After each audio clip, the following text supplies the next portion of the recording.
Sunday Cutlass Day. Oh yeah. Yeah, it's already dark outside. I don't have a lot of time tonight, but I'm gonna jump into this thing. And now that I have all of this bottom stuff welded in, you guys may have seen in the last video that this wasn't done. Obviously none of those were done. This wasn't fully welded in. And then I've even gone and kind of touched up some of the holes on the top. Like welded in some of the holes because I'm gonna grind them off and make them smooth. But got all of that done because in this video I wanted to show you guys something different. You know, maybe more progress than just the last couple of videos. I will admit were kind of the same, kind of boring, monotonous stuff. And I still have a little bit of work to do down here. You can see I got to smooth these little spots off where I filled in some low spots. Going to cut this off here and grind it all off and make that pretty, and which I've started doing on this side. See how I tapered that off to there, because with this bar right here, I don't need all of the support on this thing. But anyway, let's get through the intro, get this thing down on the ground, and I'm gonna make a mess. Yep, because we're gonna cut out the firewall. What's left of it anyways. And then, yeah, we're gonna make some bars and do some things. So let's go.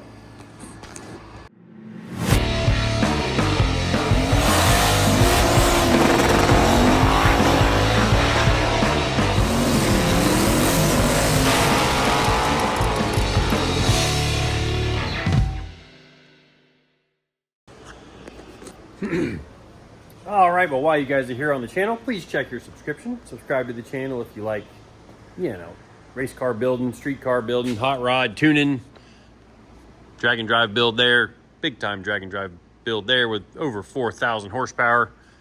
Got a Cobra kit car in for some tuning work, as well as I think we're changing the shifter on it. He brought us a shifter he wanted to try. And then this one, we've got to some little mechanical-y stuff. I think new rocker arms, push rods, maybe. I can't remember what the ticket said when it came in. But anyways, goal for today's video is going to be remove the firewall section. And then we are going to bend up a bar that's going to go from that bar into the dash bar junction area with the main hoop. And if all of that goes well, we'll do it on both sides, driver side, passenger side. And then if all that goes well, we'll do a bar from right on top of here up to that bar, wherever it ends up in this general area. And the motor plate is going to land, ideally it's going to land on the front. Like this should be where the front of the engine is. That's why I shot that with the laser, got it sliced off perfectly square. And the motor plate will end up kind of sitting on this bar. And then I'll do like a threaded insert there, maybe one on this bar, so it's got something higher. Don't know yet. We'll see when we put the engine down in the thing. Maybe that's like the really optimistic goal for this video will be to get the Oldsmobile small block down between the frame rails again. Side note, Texas Speed 427 that was bought for the Nova is now for sale because now it has a Steve Morris LS in it. It's a good unit. That's actually a copy of Mullet's first LS from Texas Speed, which we went low sevens with. It's supposed to be a good piece, but it's now for sale. So anyways, oh, I gotta show you guys something else. Things look a little different over there, right? Things are less complicated. The toolbox, more simple, because look at this. I had the idea for it, and CJ put it all together and built it. We've got all of our Tefsel wire on one side, and this is going to come in super handy for wiring Val's car, wiring the Nova, wiring my car, because everything's just in one place. And we're even doing little hangers for like the our heat shrink, so that way it doesn't just overrun and fall out. Something CJ worked up, just kind of bent up that little thing. We're going to do that for all of our different heat shrinks. Don't need to do it for the wires, because, like, you know, if we need some wire, we just pull a little bit out, slice it off. Really happy about that. And we get all of our wiring stuff from wirecare.com. Guys, check that out. I love their Deutsch connector assembler, because if you're new to Deutsch connectors, they're awesome for one, but they have an assembler that lets you put together like a complete connector.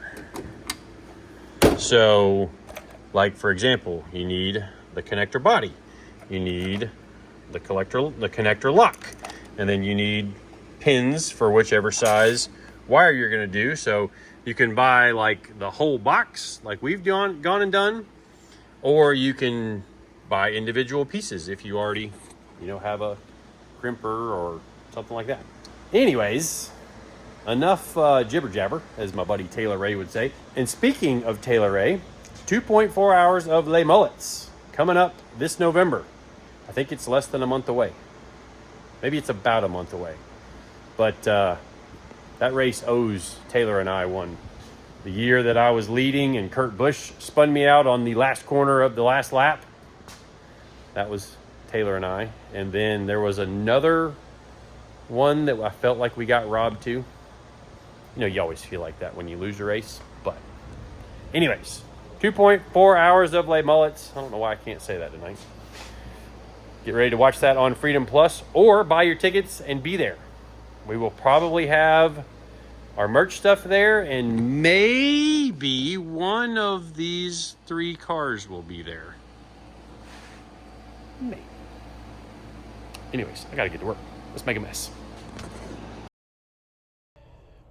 Alright, well, it's the first voiceover of this video. It's a pretty short one because, as you can see, the slicing and dicing of the firewall happens pretty doggone quick. And I did have to come back and trim a little bit more on the driver's side there because I didn't go up high enough. And once I got the firewall out, I could get to the areas of the bar that goes from the floor up to the dash bar, as well as the bar that goes from the mid plate hoop up to the dash bar joint that I did not fully weld before. So I knew that I was going to be able to access those later, either when I took the body off or cut the firewall out. And because I want the bar that I'm mocking up now to fit over that joint, I went ahead and welded it up, because I do like to weld up the bars underneath other joining bars, if that makes sense. So that way all of the bars are welded in their entirety before another bar gets welded on top of them. So I had my cage gauge mock-up piece there because, you know, I could have done it in the program that I use, that Bend Tech program that I use, but there's something about seeing the tube, you know, and kind of mocking it up. So I used my cage gauge, which you can get from cagegauge.com. That's a buddy of mine. And used that for kind of mocking it up, transferred those dimensions over onto a couple of pieces of tube, bent them up with our Rogue Fab bender, and then I got to get the notcher set up because I've got an approximate idea of what angles I need to notch them to. And at this point of the video, I know that I'm going to have to spend some time hand notching that joint up onto the dash bar, because there's so many bars that come together all in one location. It's just not a regular tube notch, if that makes sense. Which maybe I'll get a close up here in a little bit of, you know, how all that fits. But The bottom joint is easy. It's just a tube landing onto a tube. But the top joint, that one's a different story. And you see doing quite a bit of hand grinding here to get the joints right where there's no gap on all of the tubes and the tube in the right position. Well, that didn't take too long, but you may have noticed that I was chasing this fitment up here a little bit, and I've got just a little teeny gap to work there, just a little bit. Actually, that's the last place I touched, and I touched it a little too much. So I got to go all the way around to tighten the fit up, because I had notched it for this tube, but obviously there's this tube coming up and this tube coming in, and they're all different angles. So that makes it kind of a chore, or at least a little bit of a challenge. It's not like you can just chuck it in a machine and spit out those notches. So I just kind of do it by hand with the flat disc. And down here, I've got to touch up just this inside corner a little bit, because that's right as the bar is starting to curve. And so it's affecting the fit up. But super close. Let's crawl out of here. But I'm going to call it a night for tonight. Truth be told, I went and got hibachi. Ate way too much. Not feeling it right now. So I'll go home, actually maybe work on editing some, and then I'll come back in the morning and wrap this up. But you can kind of see what we've got going on there. Should be plenty far away from the tire, the suspension, and then it lands on the front hoop, well behind where the radiator mount will be. And then from where the angle cube is, straight up to the bar, we will do another just support bar. So then you can kind of see that'll tie in this bar as it's going across straight up. I like having, if you haven't noticed, and I'm pretty sure I've said it before, but I like having all of the joints be joints for multiple tubes. So like down there, we've got, 3 tubes coming together. Same way with up here. There's going to be the door bars on the back side of that, but then just like on this side, the front bar will land there, as well as the diagonal, the A-pillar bar, the dash bar. Just lots and lots of tubes landing in the same spot so that load passes through them to try and keep it stiff. Yeah, I think that makes sense. But anyways, like I said, I'm ready to go home. It's been a long day with running around doing kid stuff, and here I am. So back in just a second. It will be the next morning. All right, second and final time lapse of this video, and first order of business for today, because this is actually the next day back working on the car, is I'm taking the fenders and the nose off the car, as you can tell, and I'm dragging it across the floor here, and it breaks the zip ties that I've got holding the fiberglass bumper to the stock header panel.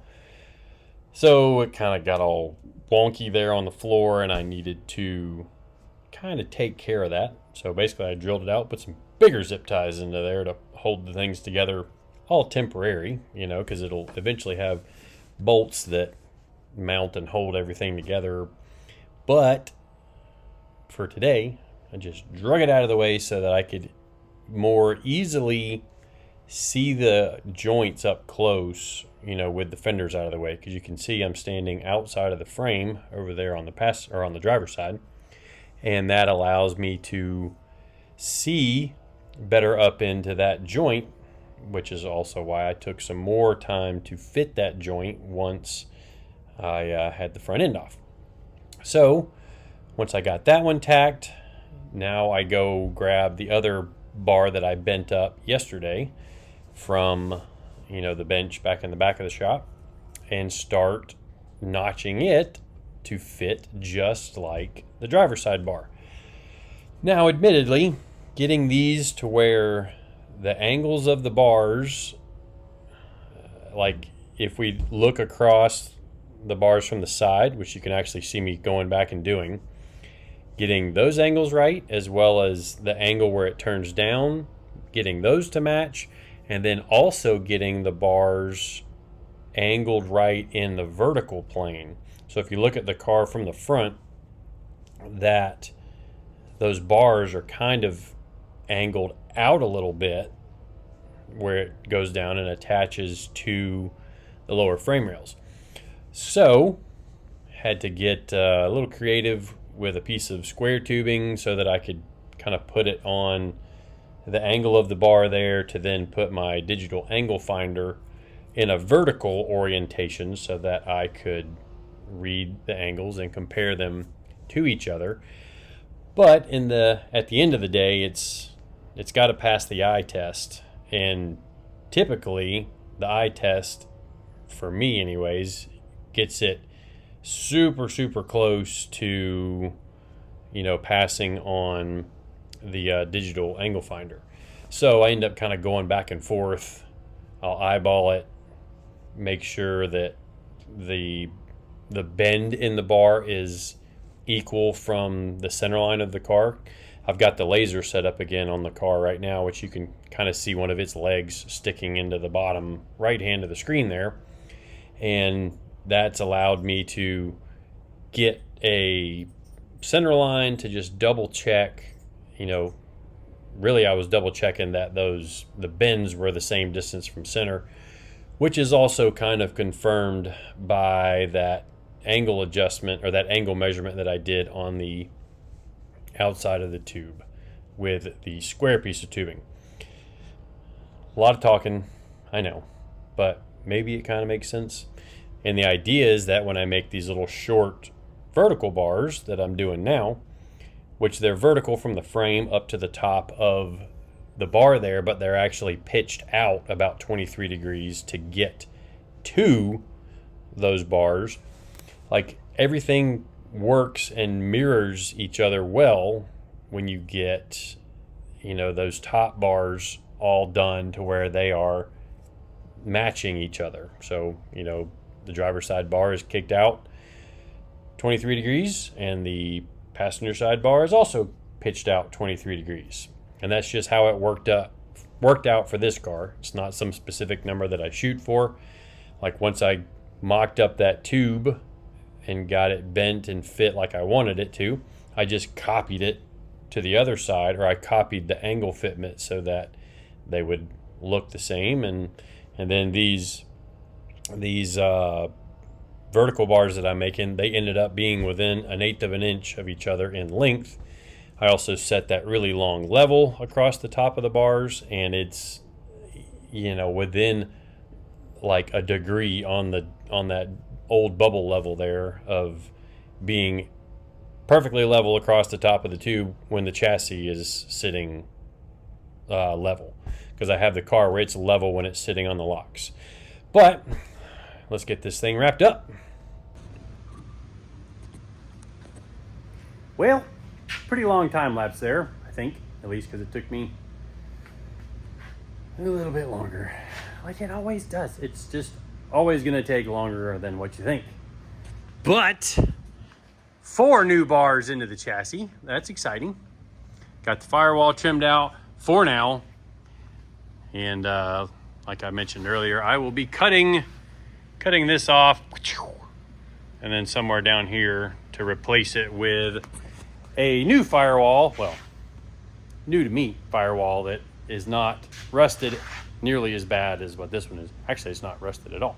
It's from a car that got rear-ended real bad, I guess. And anyways, the firewall's in really good shape, so I bought it. But anyways, I still have to finish the welds. You know, you can see I've got a little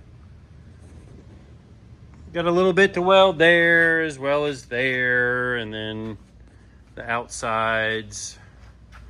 But we got some nice tight gap everywhere.